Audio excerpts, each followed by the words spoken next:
Serving officer ਹੈ ਆਈ.ਏ.ਐਸ ਮੱਧ ਪ੍ਰਦੇਸ਼ ਦੇ ਵਿੱਚ, ਜਿਸ ਦਾ ਨਾਂ ਹੈ ਨਿਆਜ਼ ਖਾਨ। ਇਹ ਕਾਹਦਾ ਖਾਨ ਹੈ? ਜਦੋਂ ਹੁਣ ਤੁਸੀਂ ਖਾਨ ਜਾਂ ਦੂਜਾ ਇਹ ਟਾਈਟਲ ਭਾਵੇਂ ਉੱਥੋਂ ਚੰਗੇਜ਼ ਖਾਨ ਤੋਂ ਆਇਆ, ਉਹਨਾਂ ਦਾ ਕਬੀਲਾ ਸੀ ਕੋਈ, ਉਹ ਇਸਲਾਮ ਨਾਲ ਨਹੀਂ ਸੀ ਜੁੜਿਆ, ਉਹ ਤਾਂ ਬਾਅਦ 'ਚ ਉਹਨਾਂ ਦੇ ਡਿਸੈਂਡੈਂਟ ਇਸਲਾਮ 'ਚ ਗਏ। ਸੋ ਇਹ ਇੱਕ ਜਾਂਬਾਜ਼ ਕਿਸਮ ਦੇ ਟਫ ਲੋਕ, ਜਿਹਨਾਂ ਪਰ ਕਿੰਨੇ ਕੁ ਅਸਲੀ ਖਾਨ ਨੇ, ਕਿੰਨੇ ਕੁ ਜਾਲੀ ਨੇ। ਬਹੁਤ ਸਾਰੇ ਗਾਉਣ ਵਜਾਉਣ ਵਾਲੇ ਵੀ ਆਪਣੇ ਨਾਮ ਨਾਲ ਖਾਨ ਲਿਖਦੇ ਨੇ, ਉਹ ਵੱਖਰੇ ਖਾਨ ਸਾਹਿਬ ਨੇ। ਲੇਕਿਨ ਇੱਧਰ ਜਿਹੜੇ ਹੁਣ ਨਿਆਜ਼ ਖਾਨ ਜਿਹੜਾ ਇਹਨੇ ਇੱਕ ਕਿਤਾਬ ਲਿਖੀ ਹੈ, ਇਨ ਸਰਵਿਸ ਹੁੰਦੇ, ਔਰ ਉਸ ਕਿਤਾਬ ਦਾ ਨਾਂ ਉਹਨੇ ਰੱਖਿਆ ਦਾ ਗ੍ਰੇਟ ਬ੍ਰਾਹਮਣ, ਗ੍ਰੇਟ ਬ੍ਰਾਹਮਣ। ਔਰ ਉਹਦਾ ਹਾਲਾਂਕਿ ਕਿਤਾਬ ਤਾਂ ਮੈਂ ਨਹੀਂ ਪੜ੍ਹੀ, ਸਟੋਰੀਜ਼ 2-3 ਡਿਫਰੈਂਟ ਨਿਊਜ਼ ਟਰੈਕ ਦੇ ਵਿੱਚ ਹੈ, ਈ.ਟੀ.ਵੀ ਭਾਰਤ ਦੇ ਵਿੱਚ ਹੈ, ਨੈਸ਼ਨਲ ਦੇ ਵਿੱਚ ਹੈ। ਮੈਂ ਉਹਦੀਆਂ ਹੈਡਲਾਈਨਸ ਪਹਿਲਾਂ ਸ਼ੇਅਰ ਕਰ ਦਿੰਦਾ, ਉਹ ਤੋਂ ਤੁਸੀਂ ਅੰਦਾਜ਼ਾ ਲਾਓ ਕਿ ਗੁਲਾਮੀ ਕਿਹਨੂੰ ਕਹਿੰਦੇ ਨੇ। ਗ੍ਰੇਟ ਬ੍ਰਾਹਮਣ 'ਚੋਂ ਕਹਿੰਦਾ Brahmins can contribute in making India superpower if given chance, says I.ਏ.ਐਸ Niyaz Khan. ਕਿ ਜੇ ਬ੍ਰਾਹਮਣਾਂ ਨੂੰ ਮੌਕਾ ਦਿੱਤਾ ਜਾਏ ਤਾਂ ਸਿਰਫ ਬ੍ਰਾਹਮਣ ਹੀ ਨੇ ਜਿਹੜੇ ਭਾਰਤ ਨੂੰ ਸੁਪਰ ਪਾਵਰ ਬਣਾ ਸਕਦੇ ਨੇ।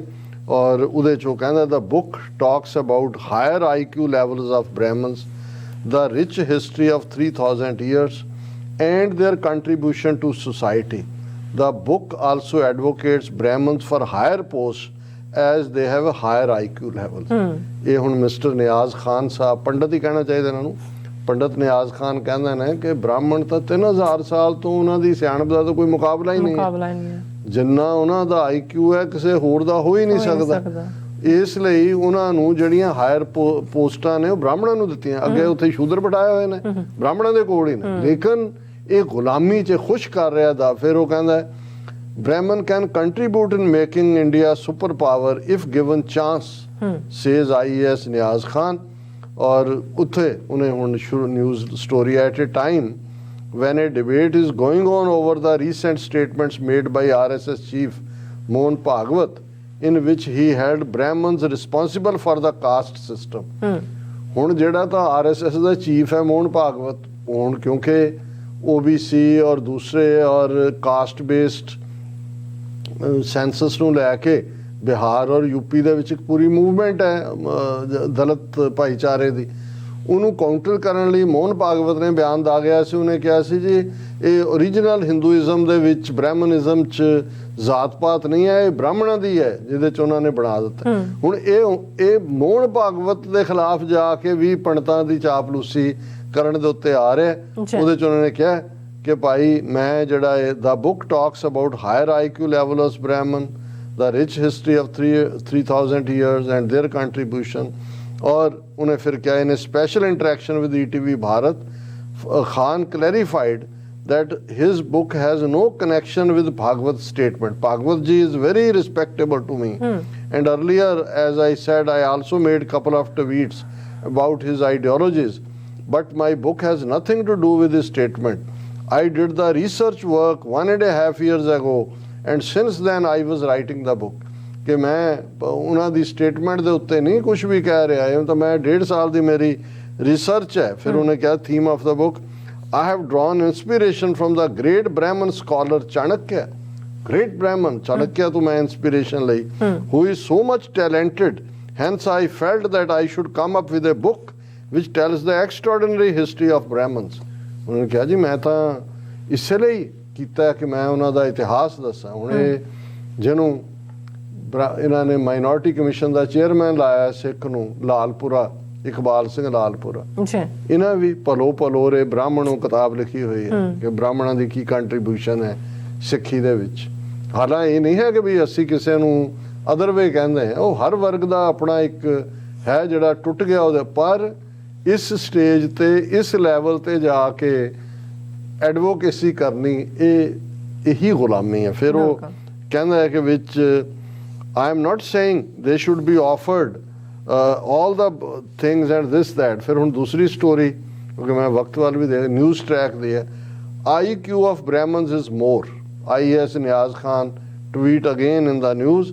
ਉਹਨੇ ਕਿਹਾ ਕਿ while researching for my book Brahman the Great, I talked to people of many other castes on the contribution of Brahmins in India. Most people reacted with disgust. According to me, the IQ of Brahmins is very high. उन्होंने कहा जी मैं बाकियां नाल गा उन्होंने मेरे ਤੋਂ ਛਟਕ ਕੇ ਸੁੱਟਿਆ ਪਰ ਮੈਂ ਰਿਸਰਚ ਕੀਤੀ ਬ੍ਰਾਹਮਣ ਜਿੰਨਾ IQ ਕਿਸੇ ਦਾ ਨਹੀਂ they should be respected without any bias. ਉਹਨਾਂ ਦਾ ਜਿਹੜਾ ਬਿਲਕੁਲ ਉਹਨਾਂ ਦਾ ਹਰ ਬ੍ਰਾਹਮਣ ਦੇਵਤਾ ਹੈ ਉਹਦਾ ਰਿਸਪੈਕਟ ਹੋਣਾ ਚਾਹੀਦਾ they are valuable assets of the country. ਉਹ ਸਾਡੇ ਮੁਲਕ ਦੇ ਬਹੁਤ ਕੀਮਤੀ ਅਸਾਸੇ ਨੇ। ਔਰ ਫਿਰ ਜੇ ਮੈਂ ਹੁਣ ਤੀਸਰੀ ਸਟੋਰੀ ਦੇਖਾਂ ਤੇ ਆਈ.ਏ.ਐਸ ਨਿਆਜ਼ Khan wrote the book The Great Brahman said protection of Indian culture in the hands of Brahmins. ਕਿ ਸਿਰਫ ਤੇ ਸਿਰਫ ਬ੍ਰਾਹਮਣ ਨੇ ਜਿਹੜੇ ਭਾਰਤੀ ਕਲਚਰ ਨੂੰ ਜਿਹੜੇ ਨੇ ਉਹ ਪ੍ਰੋਟੈਕਟ ਕਰ ਸਕਦੇ ਨੇ। ਔਰ ਉਹਨੇ ਕਿਹਾ ਕਿ ਜੀ ਮੈਂ ਚਾਣਕਿਆ ਤੋਂ ਪ੍ਰਭਾਵਿਤ ਹੋਇਆ। ਇਹਦੇ 'ਚ ਵੀ ਉਹੀ ਸਟੋਰੀ ਰਿਪੀਟ ਕੀਤੀ ਹੈ। ਔਰ ਉਹਨੇ ਕਿਹਾ ਜੀ praising the Brahmins Niyaz said that even after 3000 years their Vedas continue to develop and their importance didn't decrease. ਕਿ ਜੀ 3000 ਸਾਲ ਤੋਂ ਦੇਖੋ ਵੇਦਾਂ ਦਾ ਪ੍ਰਭਾਵ ਅੱਜ ਵੀ ਵੱਧ ਰਿਹਾ ਕਦੇ ਬ੍ਰਾਹਮਣਾਂ ਦੀ ਇੰਪੋਰਟੈਂਸ ਘੱਟ ਨਹੀਂ ਹੋਈ। Cultures are changing very fast and only Brahmins can protect Indian culture. ਸਿਰਫ ਬ੍ਰਾਹਮਣ ਨੇ ਜਿਹੜੇ ਇੰਡੀਅਨ ਕਲਚਰ ਨੂੰ ਬਚਾ ਸਕਦੇ ਨੇ। ਨਿਆਜ਼ told that in his book of his not only the worship of Brahman but what important role they played in history will also be there.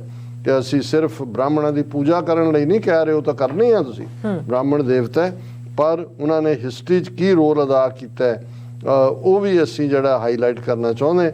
ਔਰ ਇਹ ਲੰਬੀ ਚੌੜੀ ਸਟੋਰੀ ਅੱਗੇ ਫਿਰ ਇਸੇ ਨੂੰ ਹੀ IQ ਤੇ ਇਹ ਵੋ ਸੋ ਇਹ ਉਹਨਾਂ ਨੇ ਕਿਹਾ ਕਿ ਵੀ ਮੈਂ ਪਹਿਲਾਂ ਵੀ ਕਿਤਾਬਾਂ ਲਿਖੀਆਂ ਨੇ 8 ਕਿਤਾਬਾਂ ਮੈਂ ਲਿਖੀਆਂ ਪਰ ਇਹ ਮੇਰੀ ਜਿਹੜੀ ਦਾ ਗ੍ਰੇਟ ਬ੍ਰਾਹਮਣ ਹੈ ਇਹ ਬੜੀ ਰਿਸਰਚ ਕਿਤਾਬ ਹੈ।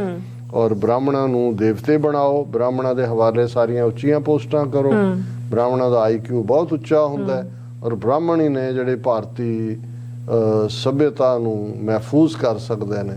ਔਰ ਬਾਕੀ ਬ੍ਰਾਹਮਣਾਂ ਦੇ ਖਿਲਾਫ ਕੋਈ ਆਵਾਜ਼ ਨਾ ਕੱਢੋ। ਬ੍ਰਾਹਮਣ ਜਿੰਨਾ ਮਾੜੇ ਤੋਂ ਮਾੜਾ ਵੀ ਹੋਏ ਉਹ ਜਿਹੜਾ ਦੂਸਰਿਆਂ ਦੇ ਵਿੱਚ ਚੰਗੇ ਤੋਂ ਚੰਗਾ ਹੈ ਉਸ ਤੋਂ ਵੀ ਚੰਗਾ ਇਹ ਹੈ। ਮਨੂੰ ਸਮ੍ਰਿਤੀ ਦੇ ਆਉਣ ਵਾਲੇ ਘੱਟ ਗਿਣਤੀਆਂ ਜਿਹੜੀਆਂ ਉਸ ਸਮਾਜ 'ਚ ਰਹਿਣਗੀਆਂ ਉਹ ਇਵੇਂ ਦਾ ਵਰਤਾਰਾ ਕਰਨਗੀਆਂ ਜਿਵੇਂ ਨਿਆਜ਼ ਖਾਨ ਕਰ ਰਹੇ।